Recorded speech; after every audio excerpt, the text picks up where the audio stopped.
para ka di ka papalitan. Gal Records.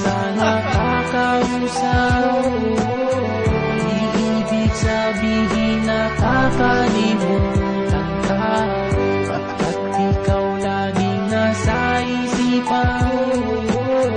Ang iyong mapaglarong tawang mukhang Madalas man na malayo ang ating destinasyon. Dalangin ko ay lagi kang nasa mabuting kondisyon. Larawan mo tumutugon sa panahon na lulumbay. Ginto ang araw ko, paghawak mo aking kamay. Huwag mong isipin na ikay sinasa walang bahala. Ni minsan di ka nawala, sana ay maniwala. Baka sa aking mata ang kalungkutan pag wala ka. Kung saan pumapatak ang luha pag naaalala ang mga masasayang araw na ikay kasama. Labis akong nangungulila sa iyong mga tawa sa pagpikit na mata mo. Sana kaya mo lakbayin at basahin ng nobelang sinulat ko sa buhangin. At kung sakali mahirap at di mo matuntun, may magmagandang loob sanang anghel at bumulong sa tunay na hangarin at pakay na may akda na liligawan para kita hanggang sa ating pagtanda. araw na di kita nakakausap.